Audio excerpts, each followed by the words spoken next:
Hi everyone, Peter here from Movement and Performance, and in this presentation we're going to cover the application of progressive overload in our training programs and how we can manipulate volume and intensity to apply the application of progressive overload. So progressive overload is essentially a gradual change in the training stimulus, and that's going to induce a specific adaptation that we're after. So I guess the name comes from the gradual increase, so the progressive increase in the training stimulus. So that's the overload, and then obviously we need to create a specific adaptation. So the progressive overload that we apply has to be specific to what we are actually trying to achieve.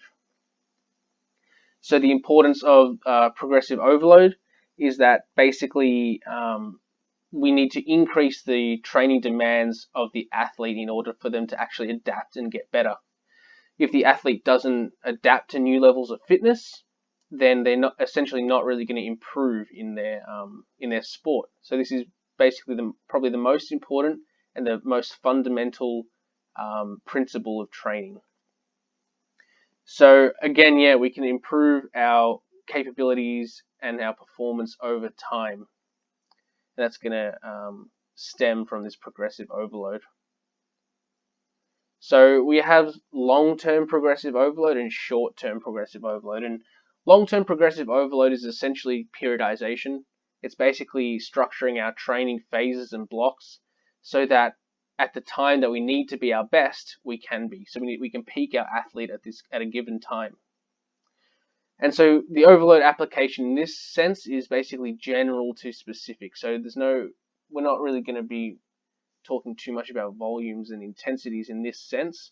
It's more making sure we're structuring our blocks and our phases so that we go from general training to very specific training when we need to. So you can refer to the video on this channel, creating a periodized annual training plan, and I go over basically an entire yearly plan of a team sport athlete. So just one little example could be we could periodize our training phases of acceleration into maximum velocity, and then again get more specific by using change of direction training. And this is going to be for a team sport athlete. So this is going to be the most specific to them. So we're basically, this is one application of long-term progressive overload or periodization. So when we talk about short-term progressive overload, we're basically talking more microcycle to microcycle. So that's basically going to be week to week, as most training plans would have. And we can then manipulate the volume and intensity to create a progressive overload in our training. So again, depending on the training block we're doing, the progressive overload that we apply is going to be specific. So we have three sort of general training block structures that we can follow, which have sort of different applications of progressive overload through them. So again, we have a week, we have an overloading stimulus, followed by week 2 with an additional overloading stimulus, and week 3 we progress that overloading stimulus further. So we're going to go through these three blocks here. So the first one is basically an accumulation type block. So I've just got for all these examples, I've just got a 5-week sort of block, so 4 weeks up, and then a deload. So basically in an accumulation block, the focus is on increasing volume. So we want this volume to go up throughout the block. Obviously with the deload it's going to come down, but we want the volume to gradually rise throughout that training block. And the intensity, we don't really want that to rise, or if the athlete can really tolerate it, we might have very slight increase in volume, but probably not the best idea for advanced athletes. Maybe beginners can tolerate increase in intensity too. Because too much intensity with that increasing volume is just simply going to result in inadequate recovery, and we simply won't be able to do as much volume as if the intensity was higher as we would if the intensity was lower. And then we can cause excessive fatigue, and we need more recovery, and we can't actually apply the adequate volume overload that we're after, which is the purpose of this block. So An accumulation block is going to be a good idea sort of in really general type training blocks. So where we need to build some sort of capacity, whether that's strength, general strength capacity, hypertrophy, aerobic capacity, something like that. So for general physical preparation, it's a good idea. And also to build things like tissue tolerance. So we can really help strengthen our joint structures and our connective tissue. But what it's not going to be good for is peaking an athlete and performing optimally. So by doing this sort of an accumulation, we're just going to induce fatigue and we're not actually going to perform that well.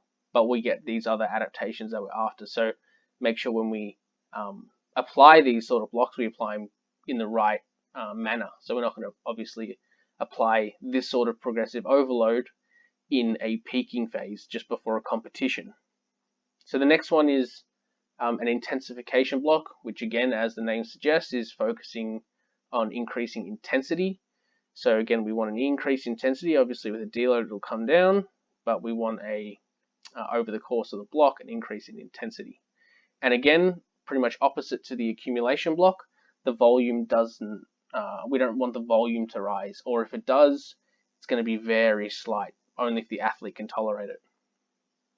Because again, too much intensity and volume is going to basically not allow our athlete to recover. So an intensification block is going to be different to an accumulation block in which we can build specific physical qualities. So we can really hone in and get specific with our training when we're using this sort of progressive overload. We can build on those general capacities if we do an accumulation block beforehand. So we build all that capacity and then we finally start getting more specific and intensifying our training. What it's not going to be good for is promoting sort of novel adaptations. So if we only do always specific work, we probably will stagnate eventually. So we can't do these all the time, but it is going to be good for building specific qualities. And so the last block is a realization block, which again is named pretty logically. It's basically focusing on taking things to competition intensity. So we're going to get really specific here, and what we're also going to do is decrease volume, and that's going to allow our fatigue to reduce so that the athlete can peak for their event or their competition or their season.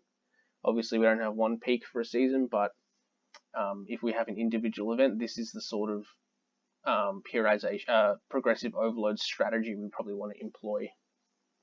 So as you can see here, the intensity is rising, so we're getting really sharp with our competition style exercises, and our volumes are reducing at the same time, so it's going to dissipate all the fatigue. So hopefully when we get to this sort of end, maybe the week or two before competition, where we're tapering, we should be pretty much at peak performance. So it's really good, obviously, for peaking an athlete for competition. However, again, we can't do this all the time, even though it's the most specific, because we're not going to promote novel adaptations. And in general, we're not really going to create many adaptations at all. This is more dissipating fatigue and basically realizing all the potential that we built, but we're not actually building much in this block. So we have to consider long-term athlete development. So if we employ these sort of blocks far too frequently, then we might actually hinder our long-term progress for our athlete. So make sure when we're using these blocks, we implement them adequately. And that's it for this video. So if you like this informative content, you can follow Movement and Performance on Facebook and Instagram. We have some research infographics made into simple pictures that are easy to understand. And you can also subscribe on YouTube. So this is the sort of stuff you'll find on Movement and Performance Facebook and Instagram. It's basically the latest research, and if you want to keep up to date with the latest research in sport performance, maybe have a look and consider following and liking. Then subscribe on YouTube if you haven't already. Thanks for watching.